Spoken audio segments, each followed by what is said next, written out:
Bonjour, ici Ludovic Bréant, entrepreneur et investisseur immobilier. J'espère que vous êtes au mieux de votre forme. Je suis ravi de vous retrouver pour une nouvelle vidéo dans laquelle je vais vous présenter les 5 freins à la liberté financière et bien sûr comment lever ces freins. Nous allons voir en particulier que le 5e frein, le fait de lever le 5e frein, c'est ce qui m'a le plus propulsé, c'est ce qui m'a permis d'atteindre la liberté financière rapidement. Alors le premier frein, c'est d'attendre en permanence le bon moment. Le bon moment pour se lancer dans l'entrepreneuriat, le bon moment pour se lancer dans l'immobilier, c'est maintenant.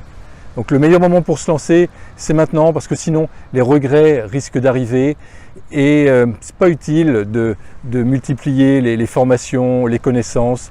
À certains moments, quand on le sent, quand on sent profondément au fond de nous que c'est le bon moment, eh bien là il faut y aller et je vous conseille d'y aller maintenant.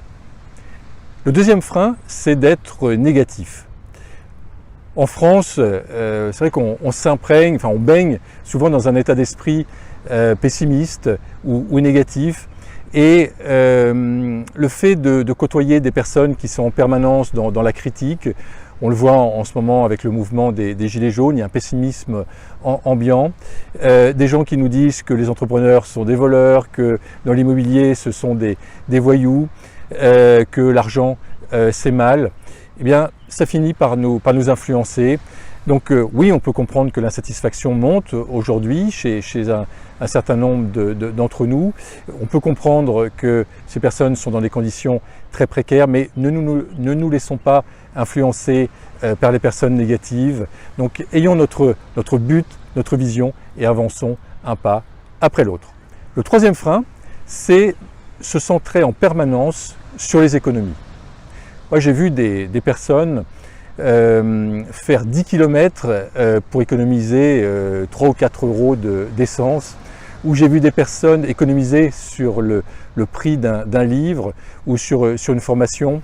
Donc, n'hésitez pas à investir sur vous et centrez-vous sur plus de chiffres, sur plus de recettes, sur plus de revenus, et non pas en permanence sur moins de charges. En tout cas, dans mes entreprises, j'essaie toujours de sortir par le haut et trouver des solutions avec plus de chiffres plutôt que baisser les charges, même si bien sûr il faut être très prudent au niveau des charges et en particulier des charges fixes. Le 4e frein, c'est de détenir trop de passifs et pas assez d'actifs. Donc un actif rapporte de l'argent, par exemple un bien immobilier locatif, un appartement qui est loué rapporte de l'argent. Mais à l'inverse, un passif, ça peut être un bateau par exemple, eh bien lui va nous coûter de l'argent, même s'il est loué de temps en temps. Donc il serait préférable de louer le bateau quand on en a besoin, par exemple, et d'éviter d'emprunter de l'argent pour acheter un bateau, pour acheter des biens de consommation, pour acheter une voiture. Donc évitons tous les crédits à la consommation, ou encore pire, évitons de partir en vacances à crédit. Le seul passif sur lequel donc on pourrait faire un prêt, c'est bien sûr la résidence principale, parce que ça permet d'économiser un loyer. On peut également devoir avoir des revenus avec sa résidence principale, donc ça c'est un cas que je traiterai donc, dans une autre vidéo. Le 5e frein, qui a été le plus important pour nous, ce serait de faire tout seul. Donc, moi je préconise à l'inverse de déléguer tout ce qu'on peut déléguer. En fait, l'idée c'est de conserver ce qu'on fait le mieux et de déléguer tout le reste. Alors pour ça, bien sûr, il faut savoir bien s'entourer, mais par exemple, moi je conseille de déléguer les travaux. Pas utile de faire soi-même les travaux, sauf si vraiment on a un don particulier pour ça. J'ai vu certaines personnes, quand elles créent leur société, passer des journées sur Internet pour bricoler des statuts. Voilà, déléguons à des personnes qui savent faire, un expert comptable ou un juriste.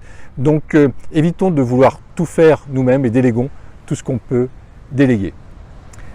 Alors, ça, c'est ce qui m'a permis donc d'atteindre, de créer une centaine d'entreprises dans ma vie, le fait de déléguer, de ne pas avoir peur de déléguer et bien sûr d'obtenir la liberté financière rapidement. Alors, résumons donc ce que nous venons de voir. Donc, pour atteindre la liberté financière rapidement, en fait, eh bien, il faut se lancer dès maintenant. Dès maintenant, on se lance dans l'immobilier, dès maintenant, on se lance dans l'entrepreneuriat.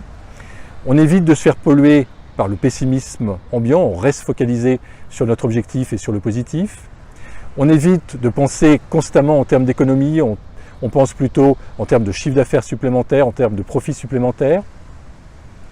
Évitons de détenir des passifs, mais détenons plutôt des actifs et surtout ne faisons pas de crédit pour des passifs. Cherchons plutôt de l'actif, donc un appartement locatif par exemple, ou un bien immobilier commercial locatif par exemple. Et puis déléguons tout ce qui ne nous fait pas plaisir, déléguons tout ce pourquoi on n'est pas très bon, utilisons à plein nos talents et centrons-nous sur nos talents et déléguons tout le reste. C'était Ludovic Bréant qui vous aide à entreprendre pour participer à la création d'un monde meilleur. Si vous n'êtes pas encore abonné à la chaîne YouTube des Entrepreneurs Zen, eh bien abonnez-vous dès maintenant. N'hésitez pas à commenter cette vidéo, à la partager ou à la liker. Je vous souhaite le meilleur et je vous dis à très bientôt.